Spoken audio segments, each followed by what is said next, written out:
Welcome back to Overhead Athletics. Today we're talking about getting into a better position initially with the pelvis and then moving through better positions, i.e. attractor states as you go. Randy here is a football player. We're getting him into a better position with his throwing arm. And when we think about the pelvis, we have a pelvis here, what we want to do is get a little bit of rotation away from the target, a little bit of hike early on. And then at the end of the throw, what we want to see is that he rotates through the throw, and then at the end, the pelvis can stop. It doesn't continue rotation through the follow through of the throw. And so specifically here, what we're doing is we're getting him to step over a hurdle. A lot of times you'll see throwing athletes, quarterbacks, baseball players, pitchers, softball players, lose that, even javelin throwers, lose that hip hike as they start to go to the target. One easy way to start to get them to lift that front side pelvis is to have them step over an object. This is excessive. Like, this is a high step for a quarterback. And we were just discussing this off camera.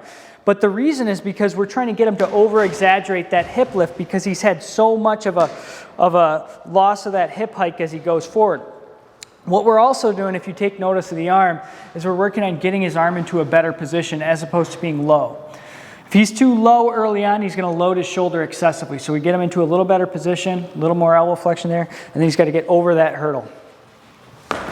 So that's one way we can start to get him to load that hip, and this is day 2 here. And we're starting to utilize a little bit of a step strategy and then take it away. So now, go. Okay, and now you got to get your feet moving on these. So I want to hop back and then go. We actually call this our quarterback throw. So it's a hop back. Right here, arm in the same position. I want to hop back and then go.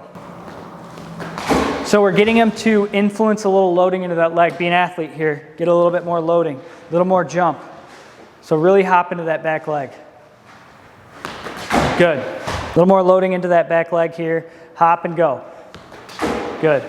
How you feeling? Good. Okay, so it's a hop forward, hop back, and now go. Once again, we're always influencing arm position as we do it. So he's already getting his elbow up higher than the video you can see on the screen, which was from last night. Last night, low elbow, rotates the hips early. And he's already getting his elbow up higher, which is what we like to see. Okay, now a little bit more athletic jumps back and forth. Good.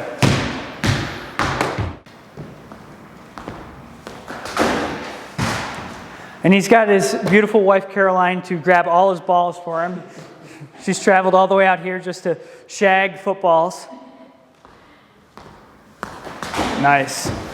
So that's one way we start to influence this positioning. Something else I really like to utilize in these guys is a little bit of perturbation training with some inertial load. So he's got a backpack on here. This is homemade. And he's got an aqua bag in the backpack. So all the straps got to be really tight. There's some around the sides. So this thing doesn't move around too much. So now same thing, hop, hop, go.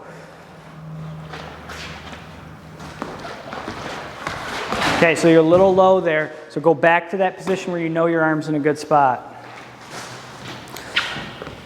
So now we're using load to actually influence his throw. He's getting his arm in a great position there. I want you to start there though. So he knows he can do it well from this position. So we have him start there and go. That looks really nice. How's that feel? Good. Good? Okay. So we're influencing core stability, pelvic stability, at the same time that we're having actually load into the back leg and influencing his elbow position. So we talk about this a lot. The elbow has to be approximately, if I drew a line from shoulder joint to shoulder joint and across, the elbow's got to be approximately on that plane or on that line as you come through the throw, so about 90 degrees of abduction. For Randy, what we saw is he was a little bit low.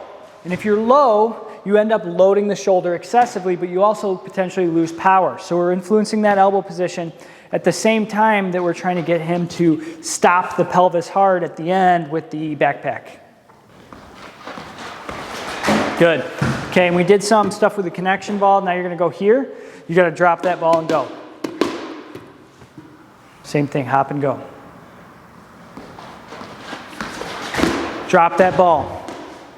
Your first thing is to drop the ball. Nice. How you feeling? Good. Okay, I want you to throw some a little bit higher intensity here. Okay. So because he has that extra inertia carrying the pelvis forward as a result of having the load on his back, he has to work harder to stop his pelvis rotation at the end of the throw. Good, let's go one more there and then you're going to lose that ball.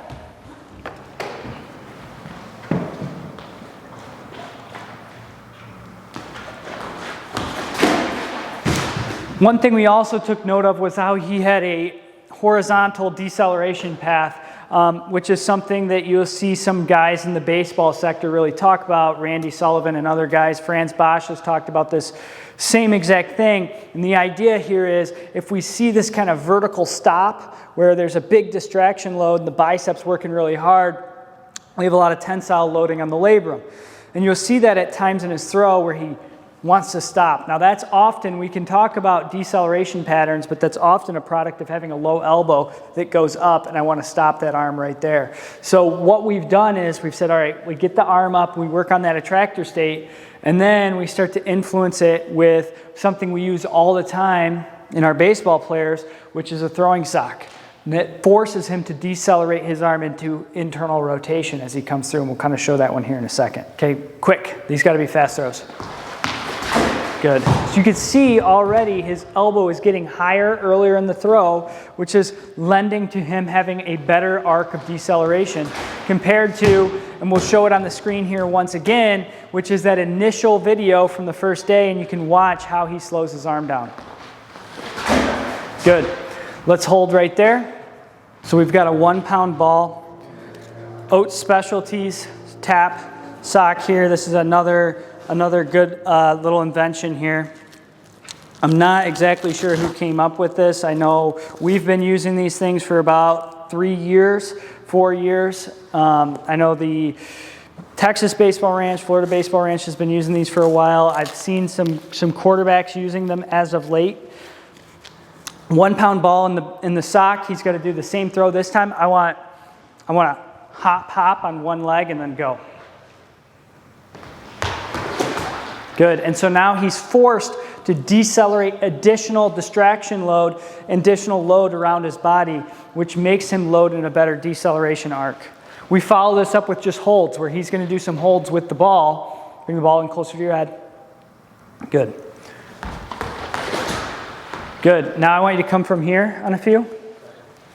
And so this is adding additional load to stop that pelvis at the end of the throw. Okay, keep the ball in close on this. You can't let yourself get out here.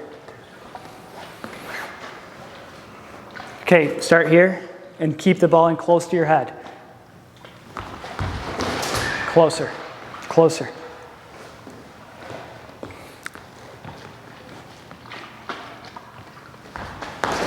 Good. So just a few of the things we're starting to work on with Randy here is getting that pelvis into a better loaded position, hip hike. Then adding a little bit of a load into deceleration here. Getting him to stop his pelvis harder with this, as well as some dynamic throws. Yep, so keep that leg stiff.